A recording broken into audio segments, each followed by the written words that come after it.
मिलियनेरो Facebook marketing की जो course है वो 2025 के लिए अपडेट हो गई है। इंशाल्लाह 2 साल आपके आसानी से गुजर जाने चाहिए। अगेन वही हमारे पास सुपरस्टार नसरुल्लाह भाई हैं, he is teaching you and there कोई नहीं करनी, मैंने सीखो, फ्री में सीखो, कीमती हो जाओ, दी एंड। और बस दुआओं में याद रखिएगा मुझे, मेरी टीम को, नसरुल्लाह को, एंड बस अल्लाह हमें जन्नत दे, ठीक, अल्लाह हम पे राजी हो, दी एंड। और हम ज्यादा नहीं मांगते। And I wish you all the best of luck. अक्लमंद हो, कोई यूनिवर्सिटी आपको इतना नहीं सिखा सकती जो ये वीडियो आपको सिखाएगा, ठीक है। इसीलिए अब यूनिवर्सिटी सिखा सकती है। मुफ्त.pk का असल में पता क्या, MY U university, F free and T for तालीम। सॉरी मैं भूल गया था, एक यूनिवर्सिटी है, मतलब 2, एक यूट्यूब यूनिवर्सिटी और एक हमारी मुफ्त.pk। सीखो। अस्सलाम वालेकुम, मेरा नाम है नसरुल्लाह मलिक और डिजिटल मार्केटिंग के इस कोर्स में मैं आपको सिखाऊंगा मेटा एड्स। मेटा एड्स की जब हम बात करते हैं तो फेसबुक और इंस्टाग्राम दोनों एडवर्टाइजिंग प्लेटफॉर्म्स इसके अंदर इंक्लूड हो जाते हैं। बेसिकली मेटा के अंडर डिफरेंट जो है प्रोडक्ट्स हैं। सबसे पहले हमारे पास फेसबुक है, इंस्टाग्राम है, व्हाट्सएप एंड व्हाट्सएप बिजनेस, और नेक्स्ट है हमारे पास थ्रेड्स। इसके साथ मैसेंजर भी जो है वो मेटा का है।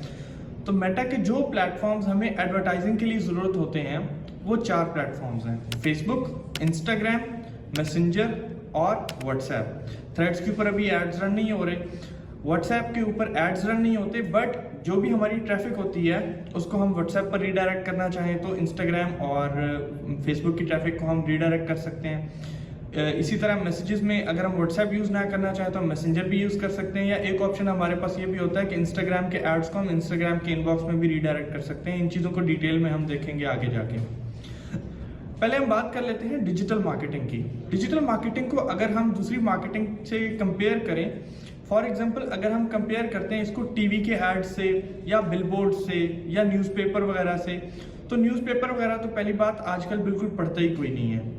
और दूसरी बात जो आती है हमारे पास टीवी के एड्स की, तो टीवी का एड सबसे पहले तो एक्सपेंसिव बहुत ज़्यादा है। अगर आज आप सोचते हैं कि आपको ऐड रन करना है तो आपको सबसे पहले एक्टर्स को हायर करना पड़ेगा, प्रोडक्शन हाउसेस से बात करनी पड़ेगी, स्टूडियो से बात करनी पड़ेगी, स्क्रिप्ट करना पड़ेगा, और ये सारी चीज़ें करने के बाद एक्सपेंसिव इतना होगा कि जस्ट 60 सेकंड के ऐड रन करने के लिए आपको लाखों रुपए खर्च करने पड़ेंगे, और मंथली अगर हम बात करें आपको करोड़ों रुपए खर्च करने पड़ेंगे सिर्फ एडवर्टाइजमेंट पे। और सिर्फ बात यहाँ तक नहीं है कि ये कॉस्ट जो है बहुत ज़्यादा होती है। कॉस्ट से अगर हम हट के बात करें तो इसमें हमारे पास ट्रैकिंग नहीं होती, डाटा नहीं आता हमारे पास कि कितने लोगों ने हमारा ऐड देख लिया है। और सबसे जो बड़ा डिफरेंस है डिजिटल मार्केटिंग में, कंट्रोल हमारे पास होता है। हम ये कंट्रोल कर सकते हैं कि किस सिटी में हमने ऐड दिखाना है। सिटी तो क्या, एक मोहल्ला, 1 किलोमीटर के रेडियस को भी हम कंट्रोल कर सकते हैं कि कहाँ पर हमने ऐड दिखाना है। उसके बाद हम ये कंट्रोल कर सकते हैं कि हमने मेल्स को ऐड दिखाना है, फीमेल्स को दिखाना है, किस एज ग्रुप में दिखाना है, वो लोग क्या करते हों, वो मैरिड हों, अनमैरिड हों, या उनका जॉब क्या हो, वो स्टूडेंट्स हों या डॉक्टर्स हों, वट एवर। इन चीज़ों को डिटेल में आगे जाके हम देखेंगे जब हम ऑडियंस सिलेक्शन करेंगे। इन कंट्रोल्स के अलावा एक एक्स्ट्रा चीज़ होती है जिसको हम कहते हैं रीमार्केटिंग। रीमार्केटिंग का कॉन्सेप्ट जो है डिजिटल मार्केटिंग में है। अगर मैं जस्ट शॉर्ट वर्ड्स में आपको बताऊं, रीमार्केटिंग इज समथिंग कि हम मेटा को कहते हैं कि ये वो लोग हैं जिन लोगों ने हमसे कोई चीज़ परचेज किया है या कोई एक्शन परफॉर्म किया है, मजीद जिन लोगों को ऐड दिखाना है वो इन्हीं लोगों जैसे और लोग हमें ला कर दो।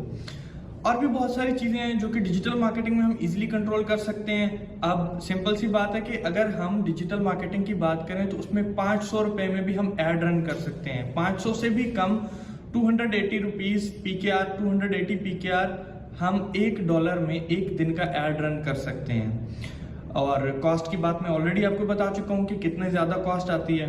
अब डिजिटल मार्केटिंग को अगर हम कंपेयर करें जो हमारे बिलबोर्ड्स हैं, बिलबोर्ड्स में अगर हम पाकिस्तान की एक सिटी लाहौर की बात करें तो वहाँ पर एक जगह पे बिलबोर्ड लगाने का कम से कम आपको 2 से 3 लाख, किसी जगह पे 5-5 लाख सिर्फ टैक्स देना पड़ता है। उसकी जो प्रिंटिंग कॉस्ट होती है, जो बैनर उसके ऊपर लगता है, वो भी 50,000 से कम में प्रिंट भी नहीं होता। तो 3 से 4 लाख रुपए आपका एक बैनर एक एरिया में लगाने की कॉस्ट आती है। और इतने बजट में आप पूरे महीने के लिए पूरे पाकिस्तान में ऐड रन करना चाहें तो भी आप एक प्रोडक्ट को प्रमोट कर सकते हैं। डिजिटल मार्केटिंग में एक चीज़ ये है कि डिजिटल मार्केटिंग के बारे में अगर हम बात करें तो टीवी जो है अब इतना नहीं देखा जाता जितना हमारा मोबाइल फ़ोन और सोशल मीडिया का यूज़ है। तो सोशल मीडिया के ऊपर चीज़ों को प्रमोट करना ज़्यादा आसान है। नेक्स्ट क्लास से हम मेटा एड्स में जो जो हमें अकाउंट्स चाहिए होंगे उन अकाउंट्स को क्रिएट करेंगे। मेटा एड्स रन करने के लिए हमें एक बिजनेस अकाउंट चाहिए होता है। बिजनेस पोर्टफोलियो के अंडर हम अपने जितने भी बिजनेस एसेट्स होते हैं उनको कलेक्ट करके रखते हैं, और बिजनेस पोर्टफोलियो को क्रिएट करने के लिए हमारे पास फेसबुक प्रोफाइल का होना जरूरी है। बिजनेस पोर्टफोलियो के अंडर 4 बेसिक एसेट्स हैं जो कि कहीं भी हमें ऐड रन करने के लिए जरूरत पड़ती है। सबसे पहले है हमारे पास फेसबुक पेज जिसके ऊपर हमारा ऐड रन होगा। नेक्स्ट है हमारा इंस्टाग्राम अकाउंट, हमारा व्हाट्सएप अकाउंट और हमारा ऐड अकाउंट। इंस्टाग्राम और फेसबुक अकाउंट यूजुअली हमारे पास होते हैं, व्हाट्सएप अकाउंट भी हमारे पास होता है, बट व्हाट्सएप अकाउंट नॉर्मल वाला यहाँ पे नहीं चलता। इसके लिए हमारे पास बिजनेस व्हाट्सएप अकाउंट होना चाहिए। अगर आप सिंपल व्हाट्सएप अकाउंट को कन्वर्ट करना चाहें तो simple business WhatsApp play store या ऐप स्टोर से डाउनलोड कर लें और वहां पर रजिस्टर कर लें, तो आपका जो अकाउंट है वो बिजनेस व्हाट्सएप में कन्वर्ट हो जाता है इजीली। एड अकाउंट के ऊपर हमारे सारे एड्स रन होते हैं। व्हाट्सएप अकाउंट हमें जरूरत होता है कि अगर हमारा फेसबुक या इंस्टाग्राम पे चलने वाले ऐड के ऑडियंस को हम रीडायरेक्ट करना चाहते हैं अपने व्हाट्सएप मैसेजेस के ऊपर तो उनको कर सकते हैं।